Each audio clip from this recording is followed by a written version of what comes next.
Bienvenidos al tercer y último video de esta semana. Bueno, recapitulando un poquito para poder comprender este tercer video. El primer video y el primer punto de encuentro con estos mapas y esquemas es definir el diseño. Como tal, muchos autores lo definen de muchas maneras y es importante entender que en general todos coinciden de que tiene un propósito significativo, que soluciona problemas específicos también.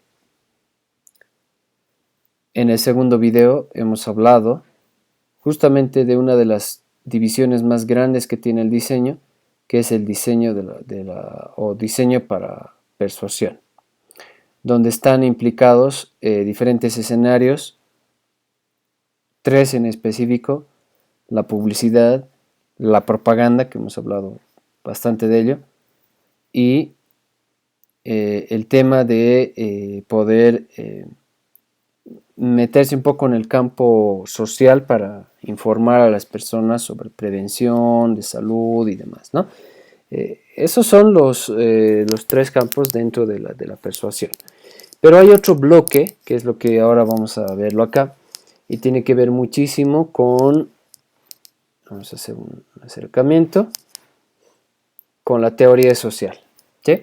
La teoría social, la información, la salud, otros, dentro de este tercer tema. En realidad sería el tema 4, en realidad sería el tema 4, ¿no? Este no sería 3, sería tema 4, porque el tema 3 está implicado dentro de la transmisión en vivo y demás, ¿no? Pero independientemente del número de tema como tal, lo importante es entender que este tema es el tema de teoría social, información, salud y otros.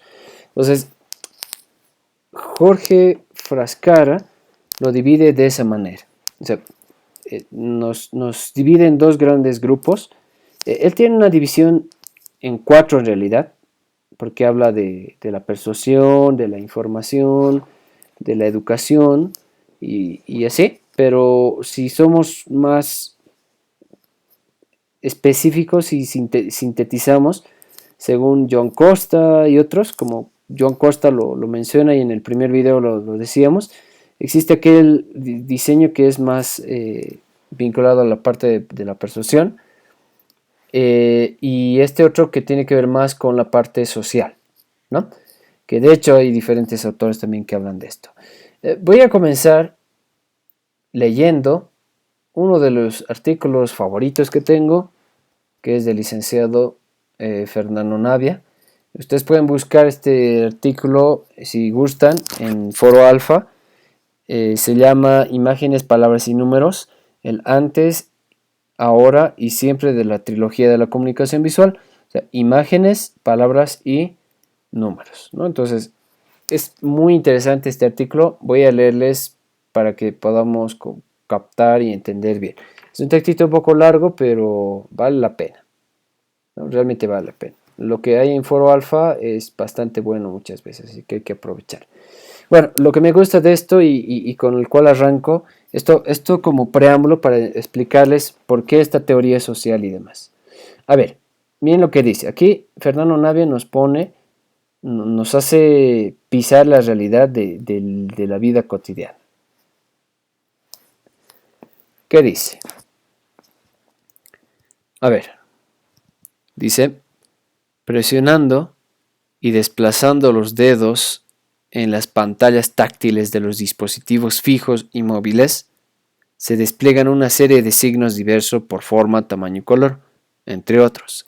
Se abre el programa elegido mostrando signos, letras y números que representan hojas de papel, archivadores, lápices, carpetas, borradores, documentos, fotografías y un catálogo infinito de instrumentos, objetos e ideas.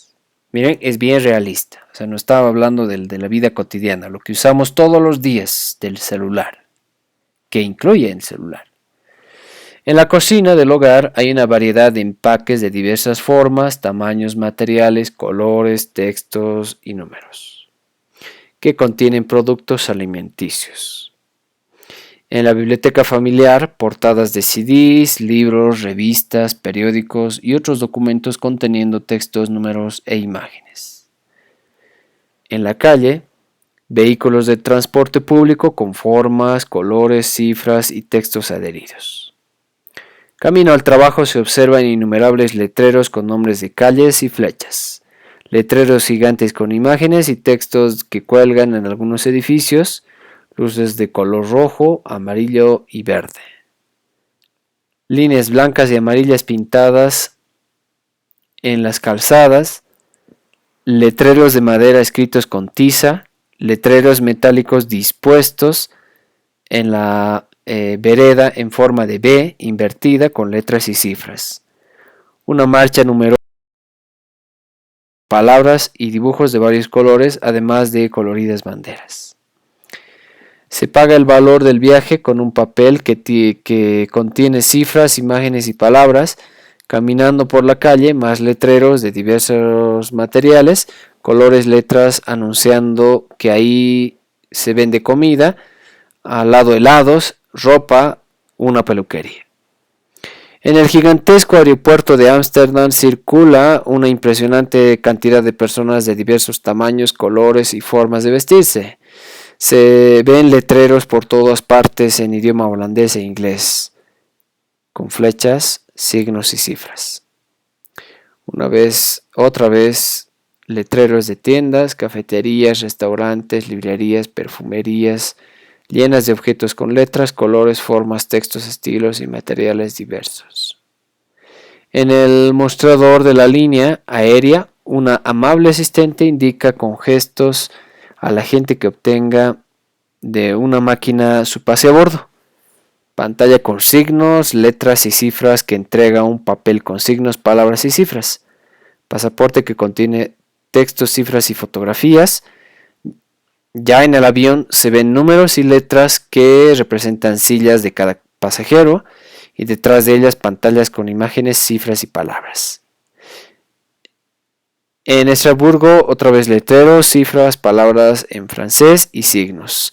Lo mismo en París, Barcelona, San Pablo. Cifras, palabras, signos, imágenes, formas, colores, tamaños, estilos en lenguaje catalán, inglés, portugués y español. En cualquier hogar, el espacio público o privado de cualquier parte del mundo se encuentran signos, cifras y palabras. No existe un espacio, por más pequeño que sea, donde no se encuentre lo mismo. Cada ser humano lleva signos, cifras y palabras en su ropa, en su piel. Lo que es común a cada uno de los espacios descritos es eso: signos, cifras y palabras, sin los cuales estos espacios carecerían de sentido para la gente. Los espacios virtuales de las pantallas funcionan de forma análoga a través de números, imágenes y palabras. La función esencial de la trilogía de signos es comunicar. Son creaciones culturales que la gente se comunique y logre algo a través de esa comunicación específicamente visual.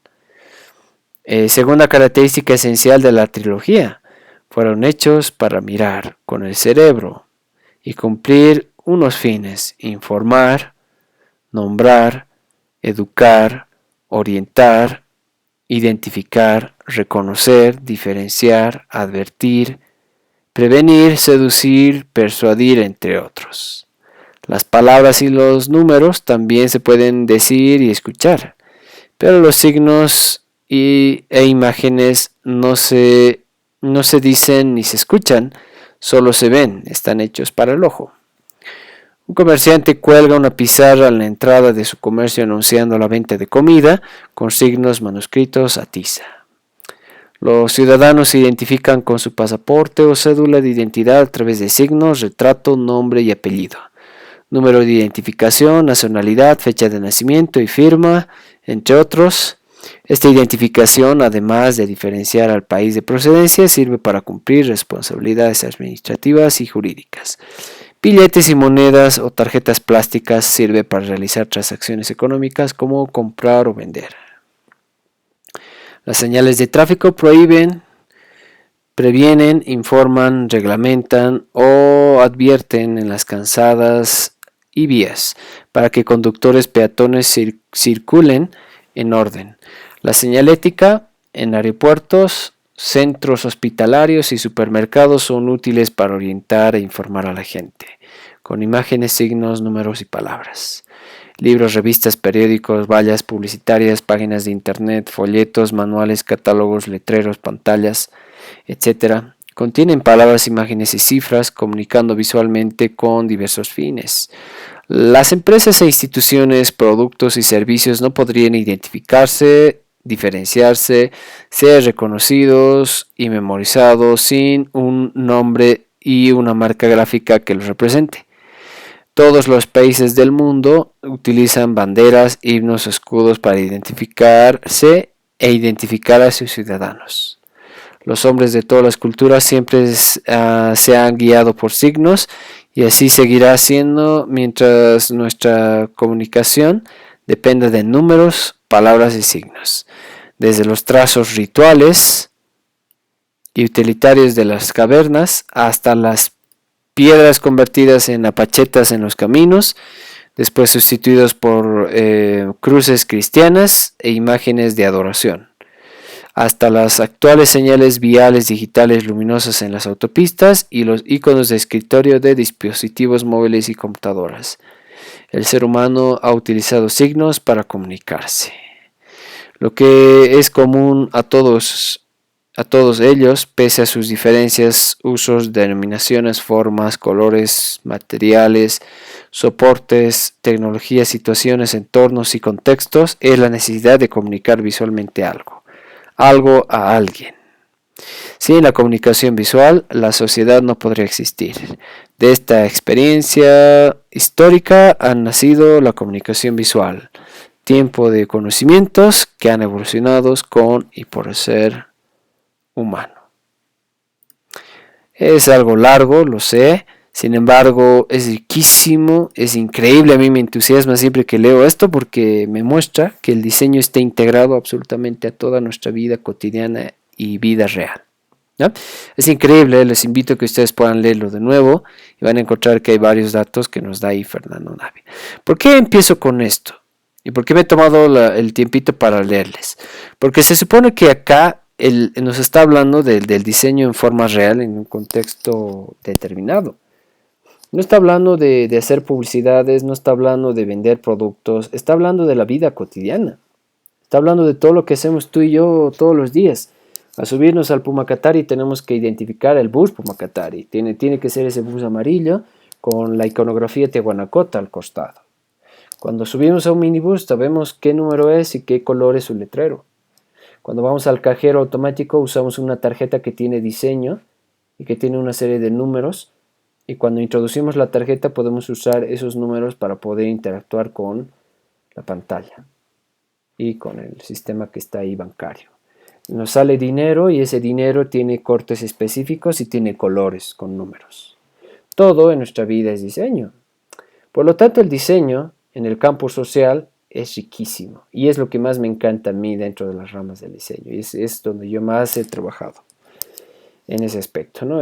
No solo investigando, sino tratando de aplicar lo que pueda. Aquí el diseñador gráfico, si se acuerdan en el anterior video, decíamos que el diseñador gráfico tiene que tener conocimientos suficientes de todo, conocer al público, saber para quiénes está haciendo diseño, tiene que ser el mediador de la información, que es muy importante, y no tiene que descuidar la estética y la funcionalidad, o sea que el mensaje que genere o las piezas de diseño que haga tiene que entenderse.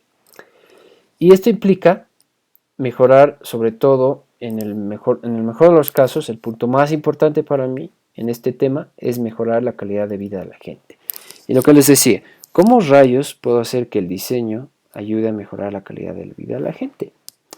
Bueno, hay una postura que les comentaba de la función social del diseño y les hablaba que tanto Norberto Chávez como Shakespeare y Jorge Frescara tienen distintas opiniones. Para Norberto Chávez, El diseño no tiene función social, simplemente el diseño es lo que es y tú tienes que cumplir con los requerimientos de diseño que la gente te pide. Entonces, la funcionalidad social, la función social no está en el diseño, sino está en quién hace que sea social o no. Depende de la empresa y demás, ¿no? O sea, tú haces tu encargo y punto. Mientras que estos señores, Shakespeare y Frascara, nos hablan, y esos son parte de personas que yo admiro muchísimo, nos hablan justamente del diseño con propósitos de comunicación, en señalética, en el diseño para la educación, etcétera, etcétera. A eso quiero llegar. Estos son mis personajes indicados para ahora. Esto los estoy tratando de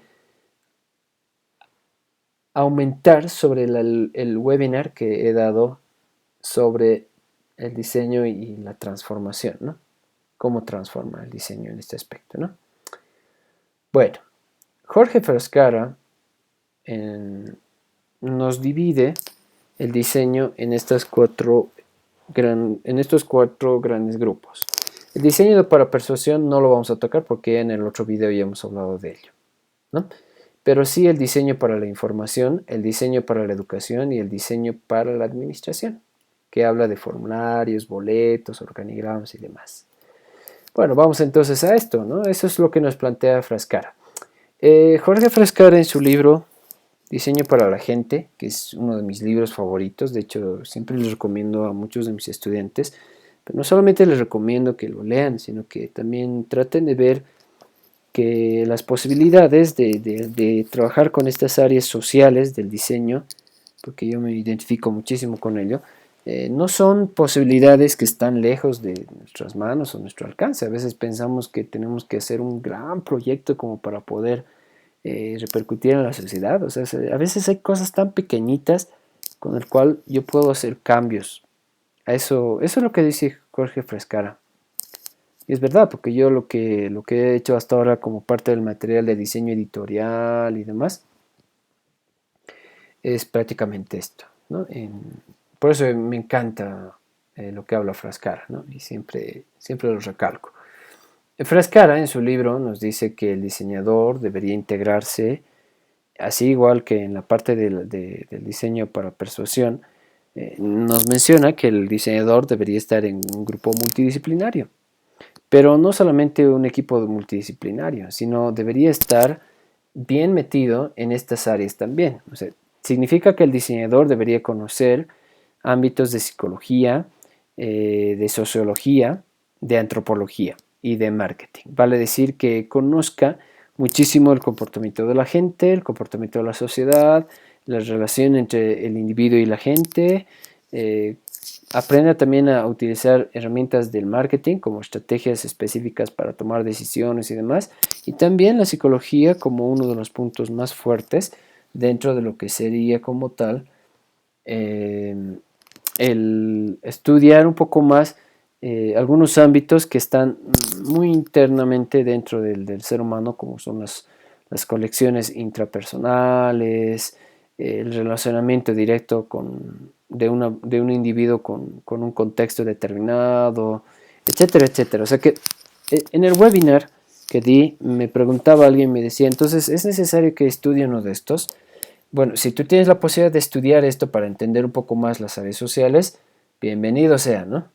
Pero si es simplemente porque, no sé, porque te llama la atención o no sabes qué estudiar y quieres meterte esto más aparte del diseño, tendrías que analizarlo muy bien, ¿no? Pero en lo personal, no es que yo como diseñador me he metido a estas carreras a la fuerza o el marketing, ¿no? Como dice aquí marketing, yo me metí ya así, sino que en realidad uno podría como diseñador transversalizar conocimientos. Vale decir, no nos caería nada mal aprender sobre estos temas a través de diferentes libros. O sea, por ejemplo, conocer autores, saber de qué hablan, relacionarlo al campo del diseño, es bien riquísimo. Y Frascara siempre va a hablar con verdad y ahí nos da y nos dice todo lo que la gente observa como resultados del diseño y demás en realidad son procesos de grupos de personas que lo han hecho. O sea, no es el diseñador una isla, el diseñador es alguien que se relaciona con personas de otras carreras para lograr un propósito común, ¿no? De eso hablo, y eso es importantísimo en estas áreas, ¿no? Frascara dice, los problemas sociales no se pueden resolver con el diseño. Eso, por si acaso. No es que tú resuelves a través del diseño esto, pero sí menciona algo bien bonito. Sí, sí es que no solucionas, está bien, pero sí reduces. Reduces, puedes reducir, de hecho, ese problema como tal. Y eso creo que es vital, ¿no? Porque en realidad es tan genial esto, ¿no? Porque ahí nos damos cuenta, ¿no? Nos damos cuenta que a veces queremos cargar al diseño y decir el diseño, no sé, ¿no? El diseño tiene que resolver los problemas del mundo y demás, y en realidad no es tanto así, ¿no? O sea, es parte de la solución, pero en realidad hay mucho más, ¿no? O sea, los resultados es lo que cuenta, eso. O sea, puedes reducir en muchos casos, ¿no? Shakespeare dice, si el diseño no sirve para que la gente viva mejor, entonces no sirve para nada. Él es bien radical, más radical tal vez que Frascara, pero tiene razón en este aspecto si analizamos el punto social, ¿no? de lo que estamos mencionando, o sea, la teoría social. Quiero agregarles algo que creo que no está aquí en mi diapositiva como tal. Sí. A ver, miren qué bonito lo que dice Frascara en un libro que se llama Enseñando Diseño. Dice, el diseño se orienta a resultados. Los resultados no son los productos creados, sino algo que sucede una vez que la intervención del diseño ha tenido lugar y han ocurrido cambios positivos debido a esa intervención. O sea, por ejemplo, si hablaríamos de señalética, que es uno de los casos más comunes de ejemplo, el resultado no es que ya tienes tu letrero de señal o tus letreros de señalética con color específico y los pictogramas bien logrados, con buen texto, ¿no? Ese a veces para muchos piensan que es el resultado de diseño, pero el resultado en realidad no es ese el diseño, no es ese el letrero impreso. El resultado es que la gente se oriente mejor, que la gente ya no se pierda, que pueda tener un lugar por donde va a salir, si es que hay un problema de emergencia, ¿no? El resultado es que en una caja de medicamentos, si es que digamos no se entendía o si es que digamos no podía una persona adulta, una persona mayor de la tercera edad, no pueda leer con facilidad, el resultado es de que esta persona, gracias a un mejor diseño de un empaque, con mejor letra y con colores diferenciados, pueda reconocer ese medicamento y pueda sin ningún problema consumirlo, así como tiene que ser. Entonces, los resultados se miden no por el diseño y ya terminado, sino los resultados se miden por la intervención del diseño y por los cambios positivos que se han generado en esa o a través de esa intervención en el diseño. Esto va mucho más allá de lo que hemos mencionado hasta ahora, ¿no? Y es otro enfoque interesante, ¿no? Bien, Frascara, en una de sus charlas, plantea este esquema y esta serie de pasos o metodología que nos menciona. Primero nos dice que, como tal, para lograr buenos resultados y poder entender el poder tratar de ser parte de esa solución en la sociedad por varias razones, primero es descubrir una necesidad. ¿Sí? O sea, descubrir la necesidad a veces es bien complicado, porque descubrir necesidades tiene que ver con observar constantemente todo lo que existe a nuestro alrededor y poder tomar una de esas como propósito para solucionarla. Después de descubrir necesidades está el planteamiento de los objetivos, que deberíamos definir en esos objetivos qué va a hacer el diseño y qué es lo que no va a hacer, porque el diseño no puede solucionar todo, como decíamos. Definir cómo alcanzar esos objetivos. O sea, si yo me hago objetivos, tengo que saber cómo voy a lograrlos. Es como los objetivos específicos o en algún caso las estrategias o los métodos para lograr ese objetivo. Entonces es parte también del análisis que uno hace, ¿no? También está el hecho de recopilar información, que es parte muy importante de lo que el diseñador y los que están metidos en este tipo de temas que tienen que ver con ámbitos sociales y demás, deberían hacerlo, ¿no? O sea, recopilar información y conocer a la gente y la situación es prácticamente obligatorio, lo que ya habíamos mencionado anteriormente. Eso tiene que ver con la empatía también, ¿no? O sea, la empatía es entender al otro, ponerse en los zapatos del otro, entender sus situaciones, sus inquietudes, para poder tener esa retroalimentación, para poder solucionar, ¿no? O ser parte de la solución. Bien, nos dice también Frascara que cuando tenemos ya un propósito de diseño deberíamos hacer un prototipo y este prototipo deberíamos hacerle un test, o sea, deberíamos tener el prototipo y hacer el test con la gente, si funciona o no funciona, si la letra se lee, no se lee, si se entiende, si el letrero de señalética es lo suficientemente adecuado, a pesar de que en el diseño de señalética también hay otras personas de un equipo multidisciplinario, como por ejemplo un arquitecto, podría trabajar fácilmente con un diseñador para poder hacer todo el análisis de señalética de un espacio específico, ¿no? Si fuera el envase de medicamentos, entonces pues va a tener que analizar y hacer la prueba si es que se lee o no se lee, o si se aprecia, se diferencia del resto de medicamentos. Si es diseño de la información, pues tendrá que probar cómo está distribuida la información, ¿no? Ver si la gente ubica, etcétera. Entonces es hacer el prototipo y testear con la gente y ver qué pasa, y mejorar y afinar lo que está mal, ¿no? Como dice aquí, refinar la propuesta, producir e implementar, y finalmente, como en cualquier caso, así como en una metodología Design Thinking, una metodología Bruno Munari, hay una serie de evaluaciones que se hacen al finalizar el proceso, que es muy, muy sano y muy importante, ¿no? Bien. Diseño para la información tiene que ver con poder organizar la información de manera apropiada para que la gente pueda entenderla, pueda conocer, pueda informarse y esa información en la persona se vuelva conocimiento. ¿Sí? Entonces, en este caso, el diseño de la información es tan importante, pero tan importante, que el mismo Joan Costa le ha dedicado libros enteros sobre el diseño de información o el diseño y esquemática. O sea, la esquemática es esto, ¿no? Organizar elementos en un espacio. Y de alguna manera se van a dar cuenta que yo hago eso con las presentaciones. Yo lo que hago es distribuir la información para que ustedes la entiendan y también podamos utilizarlo, ¿no?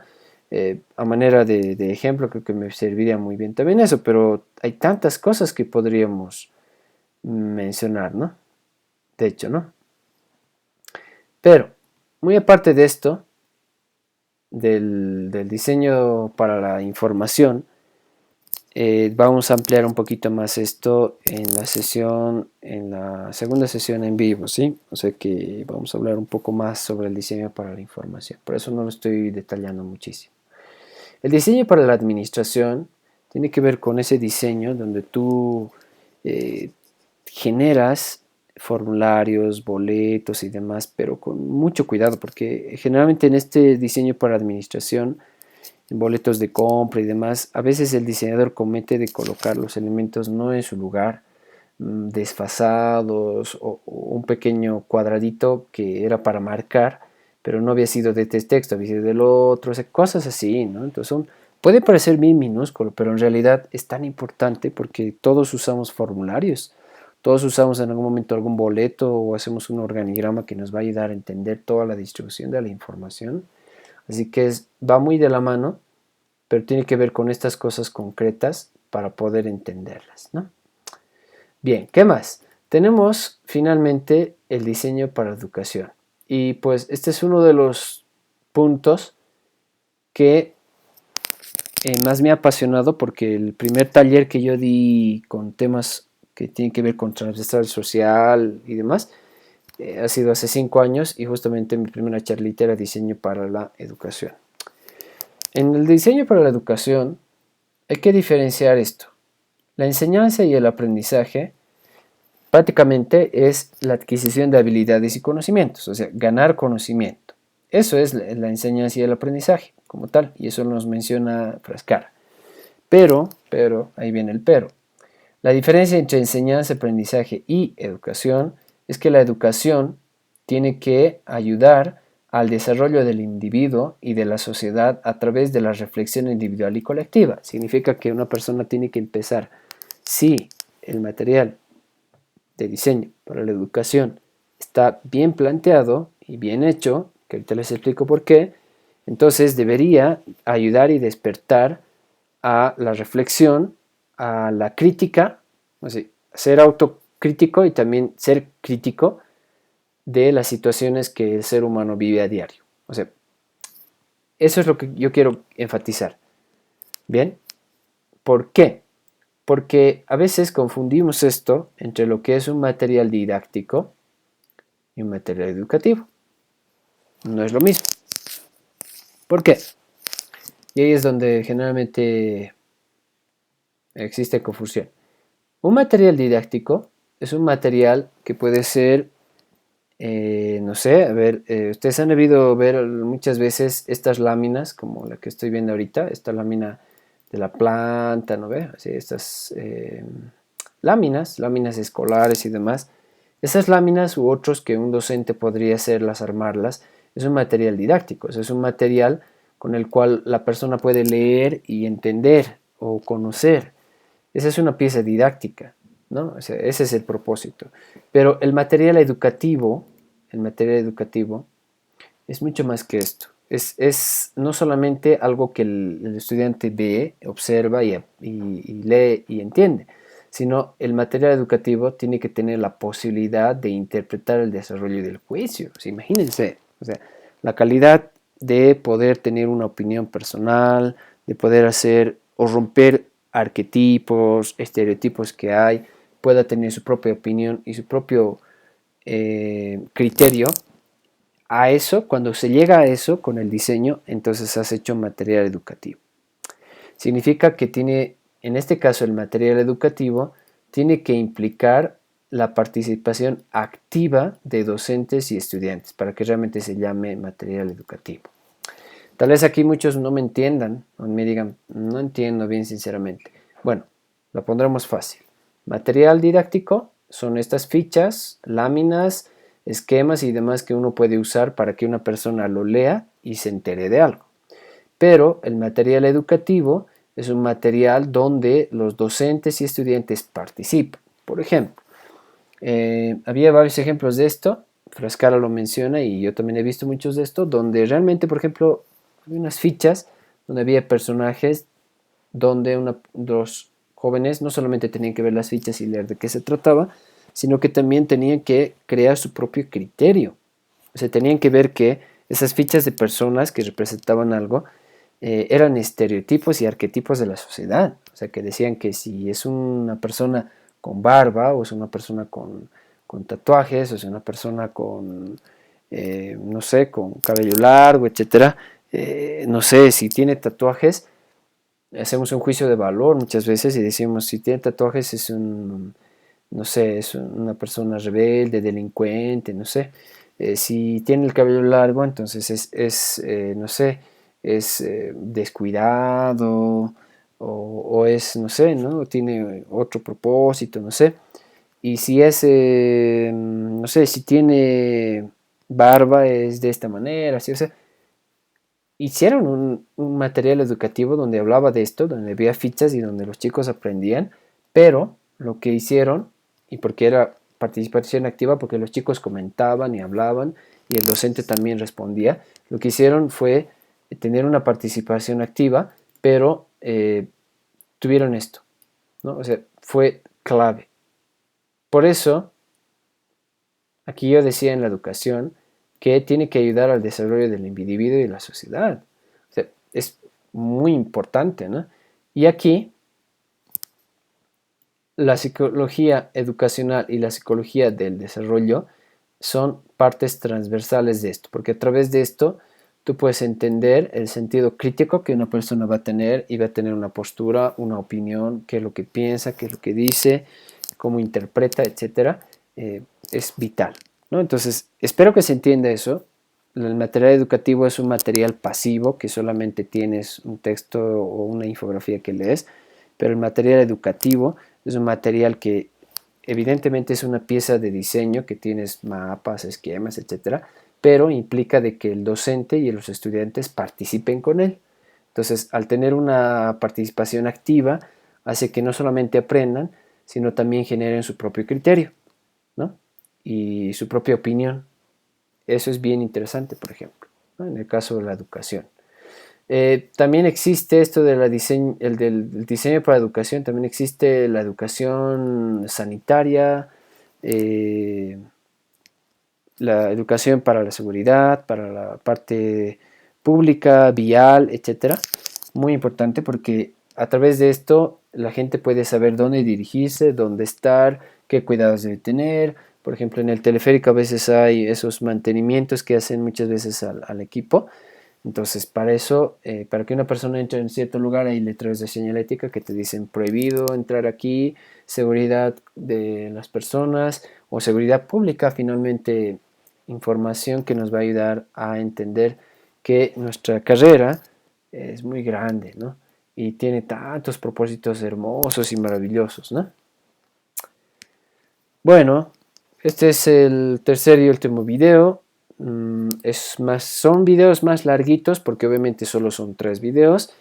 Espero que les haya servido esto. Yo quiero cerrar con este tema de la teoría social diciendo y mencionando a Jorge Frascara que evidentemente muchos hemos logrado entender que el diseño, cuando no tiene propósitos de ayudar a las personas en el buen sentido o de transformar algo, porque o sea, no se trata de que uno va a decir yo voy a hacer diseño social y dejo de trabajar, que no me paguen, por eso es diseño social, o sea, diseños gratis para todos, para que mejoren, o diseños para, no sé, para personas con discapacidad y todo free, o no sé qué cosas, no, sino se trata de que nosotros entendamos bien que el diseño puede transformar realidades con pequeñas cosas, ¿no? O sea, yo hablaba con Andrés Quiroga, que es mi colega, y él me decía, mira, a veces nos enfocamos tanto en cosas grandes, pensamos que vamos a hacer toda una campaña, vamos a hacer toda una serie de infografías y demás para poder cambiar la realidad de muchas personas o aportar en su educación y demás,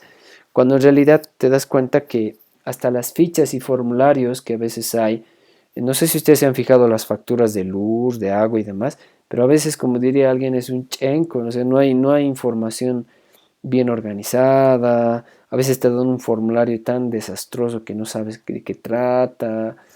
Desde esas pequeñas cositas se puede transformar la realidad de la gente. Desde que alguien haga que en un medicamento, como en el webinar les mostraba, un medicamento tenga diferente color, diferente forma, diferente tipografía, algo que Jorge Frascara menciona, eso es más que suficiente para entender que el diseño está dentro de esta rama que estoy mencionando acá, pero para poder comprender a la gente hay transversales que a veces uno debería entender. Este ámbito que les mencioné son muy necesarios para poder comprender el comportamiento, las necesidades de la gente y de una población. Y yo me quedo con lo que decía Shakespeare en ese aspecto. Si el diseño no ayuda a la gente, a que la gente viva mejor, no sirve para nada, ¿no? Eso puede tener implicaciones sociales, publicitarias, persuasivas, etcétera, etcétera. Pero el diseño tiene propósitos, o sea, no está ahí de adorno, no es un elemento estético visual que esté. Tiene propósitos de mejorar también un contexto de vida y demás, ¿no? Bueno, cierro con esto. Les agradezco una vez más por haber visto este video y espero que les sirva a ustedes y se motiven para poder leer de estos autores, que es muy importante, ¿no? De hecho, y pues alguien por ahí en esta rama, ya para terminar, alguien por ahí en la charla que di, hablando de este tema social y demás, les cuento que me preguntaban qué libros podrían tomar para esto, por ejemplo, ¿no? Y claro, sería interesante, sin embargo, hay muchos casos donde nos damos cuenta que nuestra formación de diseñadores a veces se enfoca en otros campos, ¿no? Y no le ponemos como que mucho interés, no le tiramos mucha bola, digámosle así, a lo que a veces tenemos como eh, elementos a la mano como libros y demás. Así nos enfocamos tanto en otras cosas, eh, en técnicas o cómo hago estos dibujos, que son importantes también dentro del proceso de diseño, porque en realidad el diseño es una unión absolutamente de todo. Pero si a ustedes les interesa, les doy algunos nombres de libros, por si acaso.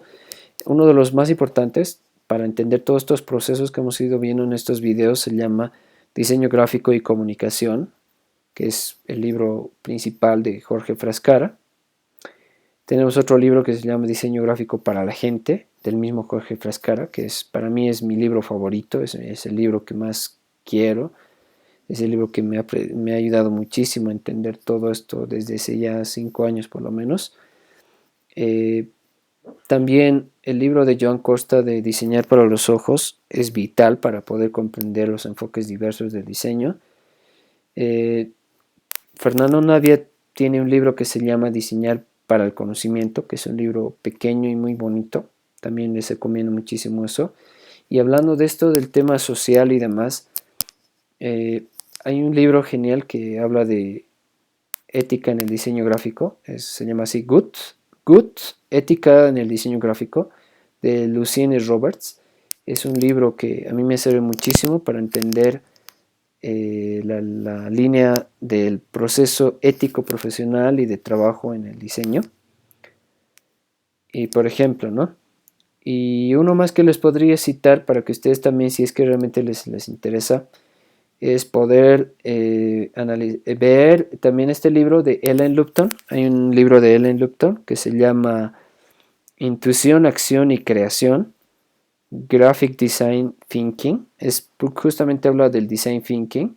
Y para entender estos procesos de construcción, de análisis, de metodología, de análisis de la gente, de hacer prototipos, etcétera, etcétera, tener empatía y demás, nos sirve muchísimo el hecho de poder generar o leer este tipo de libros como el que les menciono, o este de Ellen Lupton, como les digo, de Intuición, Acción y Creación.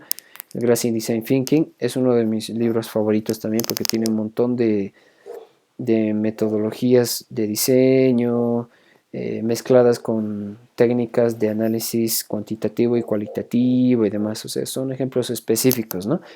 Eso nada más, ¿no? Bueno, espero que les haya servido esto como material extra.